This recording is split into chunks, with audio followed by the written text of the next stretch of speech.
Hello दोस्तों, आपका स्वागत है हमारे यूट्यूब चैनल में। और मैं आज आपके लिए लेकर आया हूँ SSC GD special GS question, जिसका टारगेट है 25 में से 25 मार्क्स लाना।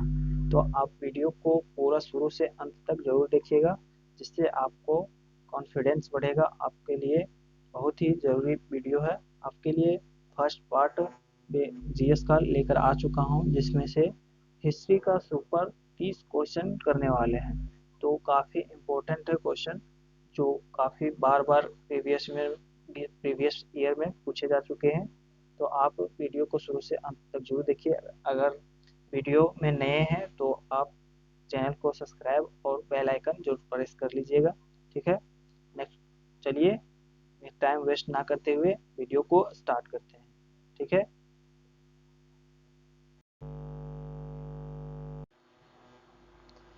पहला क्वेश्चन है, राष्ट्रकूट वंश की स्थापना किसने की? तो आपके पास चार ऑप्शन दिया हुआ है। अगर आपको क्वेश्चन का आंसर पता है तो आप कमेंट बॉक्स में लिख दीजिएगा, तो जिससे आपका कॉन्फिडेंस बढ़ेगा, आपको लंबे समय तक याद रहेगा। इसका चार ऑप्शन दिया हुआ है, दंती दुर्ग, कृष्ण प्रथम, इंद्र द्वितीय, तो इनमें से कोई नहीं। तो इसका राइट आंसर हो जाएगा दंती दुर्ग राष्ट्रकूट वंश की स्थापना की थी। नेक्स्ट क्वेश्चन की ओर बढ़ते हैं। दूसरा नंबर क्वेश्चन है, सेन वंश की स्थापना किसने की? आपके पास ऑप्शन दिया हुआ है, बल्लाल सेन, हेमंत सेन, विजय सेन, सूरसेन। तो इसका राइट आंसर हेमंत सेन हो जाएगा, सेन वंश की स्थापना। ठीक है, नेक्स्ट क्वेश्चन। तीसरा नंबर क्वेश्चन है, कृष्ण प्रथम जो राष्ट्रकूट वंश का राजा था, जो कृष्ण प्रथम थे वह राष्ट्रकूट वंश के राजा थे। उसने निम्नलिखित में से क्या बनवाया है? आपके पास चार ऑप्शन दिया हुआ है, कौन सा इसमें निर्माण किया गया है? तो इसका ऑप्शन है एलोरा की शिव मंदिर, अजंता की गुफाएं, एलोरा की गुफाएं, या तो इनमें से कोई नहीं। इसका राइट आंसर हो जाएगा एलोरा के शिव मंदिर का निर्माण राष्ट्रकूट वंश के राजा कृष्ण प्रथम ने किया था। नेक्स्ट क्वेश्चन की ओर बढ़ते हैं। 4 नंबर क्वेश्चन है, बल्लवी काल किस काल को कहा जाता है? तो इसका राइट आंसर हो जाएगा गुप्त काल को बल्लवी काल कहा जाता है। ठीक है, नेक्स्ट क्वेश्चन की ओर बढ़ते हैं। 5 नंबर क्वेश्चन है, भारत की रुई अन्य रुइयों से अधिक सफ़ेद है, यह विचार किसका था? आपके पास चार ऑप्शन है, अलेक्जेंडर, मेगास्थनीज, हेरोडोट्स, और इनमें से कोई नहीं। तो इसका राइट आंसर क्या हो जाएगा? मेगास्थनीज ने बताया था कि इनका विचार था भारत की जो रुई है वह अन्य देश के रुइयों से अधिक सफ़ेद है। ठीक है, तो मेगास्थनीज राइट आंसर है। मेगास्थनीज का एक महत्वपूर्ण पुस्तक है, उसका याद रखना आवश्यक है। उस पुस्तक का नाम क्या है? इंडिका। इंडिका पुस्तक का नाम है। ठीक है, नेक्स्ट क्वेश्चन आप ध्यान में रखिएगा। 6 नंबर क्वेश्चन है, गुप्त राजाओं ने कौन से सिक्के चलवाए? आपके पास ऑप्शन दिया हुआ है, दिनार, ड्रम, रूपक और सुवर्ण। सुवर्ण कौन से सिक्के होते हैं? जो सोना और चांदी, सोना चांदी के शुद्ध भारतीय सिक्के होते हैं, जो दूसरे देश के नहीं होते हैं और भारतीय सिक्के होते थे, उसे ही स्वर्ण सिक्का कहा जाता था। इसमें से कौन कौन सिक्के गुप्त राजाओं ने चलवाए हैं उनको आपको बताना है। तो आपके पास ऑप्शन देख लिए, आपको विकल्प देखिए। विकल्प आपका विकल्प है, विकल्प ऑप्शन 4, केवल 4, केवल 1, केवल 1 और 3, आगे है केवल 1 और 4। तो इसका राइट आंसर 1 और 4 हो जाएगा। 1 और 4 कौन सा है? दिनार, दिनार और सुवर्ण, दो सिक्के इनमें से गुप्त राजाओं ने चलवाए थे। ठीक है, नेक्स्ट क्वेश्चन की ओर बढ़ते हैं।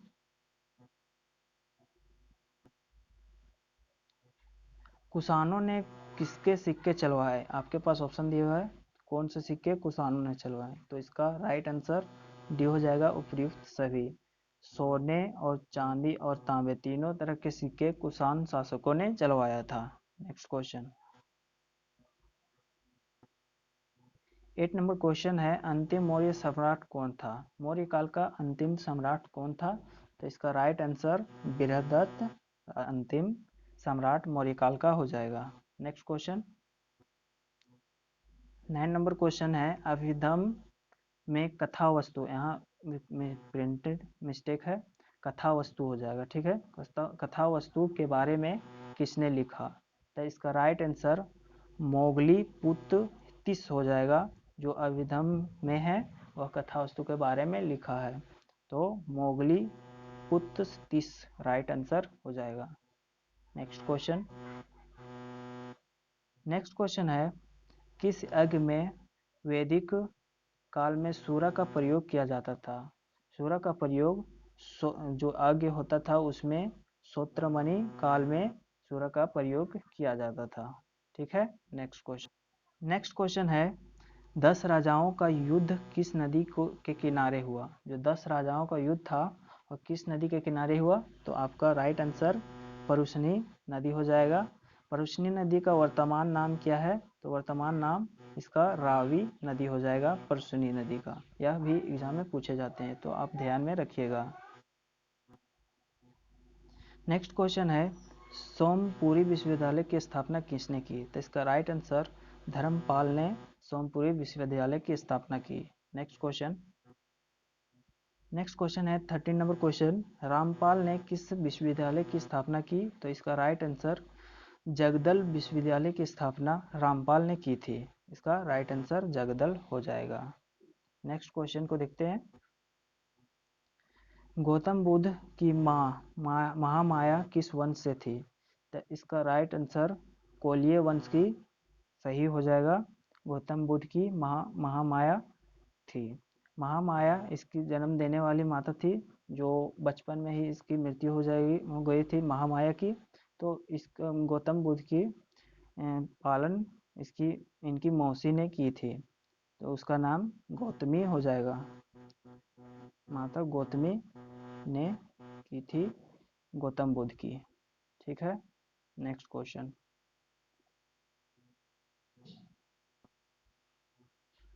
वल्लभी विश्वविद्यालय का विकास किसने किया? तो इसका राइट आंसर भट्टारक हो जाएगा। वल्लभी विश्वविद्यालय का विकास किया है भट्टारक ने, ठीक है। विक्रमशिला विश्वविद्यालय का स्थापना विकास किसने किया था? तो इसका राइट आंसर धर्मपाल हो जाएगा। विक्रमशिला विश्वविद्यालय की स्थापना धर्मपाल ने की थी। नेक्स्ट क्वेश्चन देखते हैं, नालंदा विश्वविद्यालय का विकास किसके काल में हुआ था? तो ऑप्शन नीचे दिया हुआ है। पहला है चंद्रगुप्त,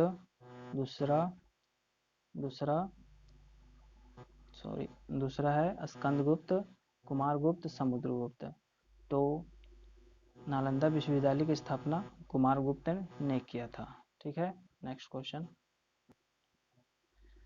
बौद्ध धर्म का कौन सा अंग मूर्ति पूजा में विश्वास नहीं करता? तो इसका राइट आंसर हीनयान हो जाएगा। हीनयान बौद्ध धर्म का कौन सा अंग है जो मूर्ति पूजा में विश्वास नहीं करता? तो हीनयान हो जाएगा। बौद्ध धर्म 2 भागों में चतुर्थ बौद्ध संगति में बट गया था, जो कनिष्क के काल में हुआ था। कनिष्क काल के बाद जो चतुर्थ बौद्ध संगति थी वह 2 भागों में बट गया, एक हीनयान और एक महायान में बट गया, जिनमें से हीनयान जो है से मूर्ति पूजा में विश्वास नहीं रखता है। नेक्स्ट क्वेश्चन को देखते हैं। नेक्स्ट क्वेश्चन है, कौन सा पिटक नैतिक आचार संहिता के बारे में बताता है? तो आपका ऑप्शन दिया हुआ है, नैतिक आचार संहिता के बारे में कौन बताता है? तो राइट आंसर हो जाएगा विनय पिटक हो जाएगा। तो नेक्स्ट क्वेश्चन देखते हैं। नेक्स्ट क्वेश्चन है 20 नंबर क्वेश्चन है, बौद्ध धर्म की शिक्षाओं के बारे में कौन सा ग्रंथ बताता है? तो इसका राइट आंसर हो जाएगा सूत पिटक। सूत पिटक बौद्ध धर्म की शिक्षाओं के बारे में बताता है, ठीक है। नेक्स्ट क्वेश्चन को देखते हैं, बौद्ध धर्म के महायान पंथ का विकास किसके काल में हुआ? तो मैंने अभी बताया कि कनिष्क के काल में महायान और हीनयान दोनों 2 भागों में बांट गया, जो चतुर्थ बौद्ध संगति में हुआ था। ठीक है, नेक्स्ट क्वेश्चन है, बौद्ध धर्म का महायान और हीनयान में विभाजन किस संगति में हुआ? यही क्वेश्चन मैं अभी बताया ऊपर में, वही क्वेश्चन है। तो इसका राइट आंसर चतुर्थ बौद्ध संगति में हीनयान और महायान को विभाजित किया गया था। ठीक है, विभाजित हो गया था, जिनमें से हीनयान मूर्ति पूजा में विश्वास नहीं रखता है। नेक्स्ट क्वेश्चन, प्रथम बौद्ध संगति के अध्यक्ष कौन थे? तो इसका राइट आंसर हो जाएगा महाकश्यप, जो प्रथम बौद्ध संगति के अध्यक्ष थे। नेक्स्ट क्वेश्चन है, दूसरी बौद्ध संगति के अध्यक्ष कौन थे? तो दूसरी बौद्ध संगति के अध्यक्ष सबकमी हो जाएगा राइट आंसर। सबकमी ने दूसरी बौद्ध संगति के अध्यक्ष थे। नेक्स्ट क्वेश्चन है 25 नंबर क्वेश्चन, देखिए, किसके काल में चतुर्थ बौद्ध संगति हुई? चतुर्थ बौद्ध संगति अभी भी बताया मैंने, तो कनिष्क के काल में हुई। तो चतुर्थ बौद्ध संगति के बारे में कुछ जान लेते हैं, इसके बारे में ज़्यादा पूछा जाता है। तो इसका अध्यक्ष पूछा जाता है, तो अध्यक्ष हो जाएगा इसका अध्यक्ष विश्वामित्र हो जाएगा अध्यक्ष। चतुर्थ बौद्ध संगति का अध्यक्ष विश्वामित्र। और उपाध्यक्ष इसका पूछा जाता है, उपाध्यक्ष हो जाएगा अश्वघोष। चतुर्थ बौद्ध संगति का उपाध्यक्ष हो जाएगा। इसमें यह पूछा जाता है कि यह कहाँ हुआ था, यह बहुत ज़्यादा पूछा जाता है। यह कश्मीर के कुंडल वन में कनिष्क के शासन में चतुर्थ बौद्ध संगति हुआ था। तो चतुर्थ बौद्ध संगति बहुत ही महत्वपूर्ण है, वेरी वेरी इंपॉर्टेंट बोल सकते हैं इसके लिए। यह काफ़ी ज़्यादा क्वेश्चन में पूछा गया, आप प्रीवियस ईयर में देख सकते हैं। तो इसका 4 पॉइंट रखना है, किसके काल में हुआ, किसके काल में हुआ, इसका अध्यक्ष कौन था, उपाध्यक्ष कौन था, और कहाँ हुआ था? कश्मीर के कुंडल महल में। काल था कनिष्क के काल था, और उपाध्यक्ष था अश्वघोष, और अध्यक्ष विश्वामित्र। चतुर्थ बौद्ध संगति के थे। चारों पॉइंट आपको ध्यान में रट्टा मार लेना है। यह क्वेश्चन काफ़ी बार रिपीट हुआ है, चारों क्वेश्चन बार बार रिपीट होते रहते हैं। ठीक है, अन्य संगतियों से ज़्यादा महत्वपूर्ण चतुर्थ बौद्ध संगति है। ठीक है, नेक्स्ट क्वेश्चन पर बढ़ते हैं। गौतम बुद्ध के गृह त्याग को कौन सा चिन्ह बताता है? तो जो गृह त्याग हुआ था उसका कौन सा चिन्ह बताता है? तो घोड़ा। गौतम बुद्ध के गृह त्याग को क्या बोला जाता है?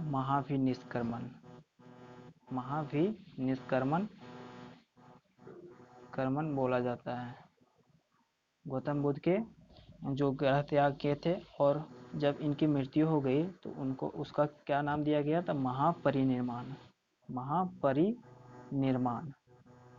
निर्माण कहा जाता है। यह भी पॉइंट काफ़ी इम्पोर्टेंट है। ठीक है, आप ध्यान में रखिएगा।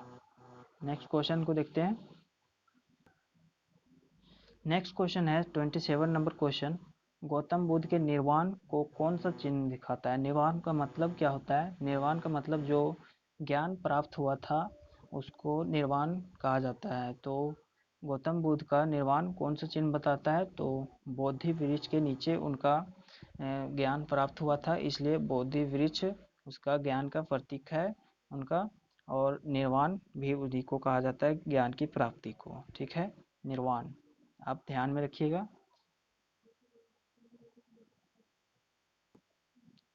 नेक्स्ट क्वेश्चन है गौतम बुद्ध के जीवन को कौन सा चिन्ह बताता है? जो उनका जीवन था उनका चिन्ह कौन सा था? तो नीचे ऑप्शन दिया हुआ है, ऑप्शन है बोधि वृक्ष, कमल, घोड़ा और चक्र। इनके जीवन को दो जो चीज़ है वो बताता है। इसका हो जाएगा आंसर कमल हो जाएगा, और बेल। कमल और बैल दो हैं जो उनके जीवन को दर्शाता है, चिन्ह है। ठीक है, गौतम बुद्ध का सारथी कौन था? तो सारथी इनका चन्ना था।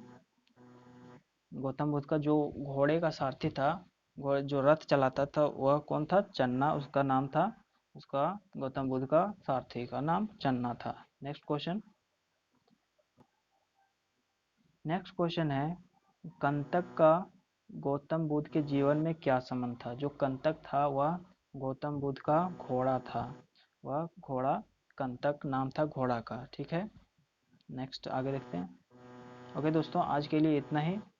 ठीक है, आपको अगर वीडियो अच्छा लगा हो तो लाइक ज़रूर कीजिएगा। वीडियो को 2 बार देखिएगा, आपको 30 में 30 क्वेश्चन आपको याद हो जाएगा। इनमें से काफ़ी क्वेश्चन रिपीट हुए हैं एग्ज़ाम में और रिपीट हो सकते हैं, तो आप वीडियो को 2 बार जरूर देखिएगा, पूरा याद हो जाएगा। ठीक है, और नेक्स्ट पार्ट जल्द ही आएगा, तो आप वीडियो को ज़रूर लाइक कर दीजिएगा। इससे हमारी मोटिवेशन बनती है, वीडियो बनाने में काफ़ी मेहनत लगती है। ठीक है, तो आज के लिए इतना ही। थैंक यू, जय हिंद।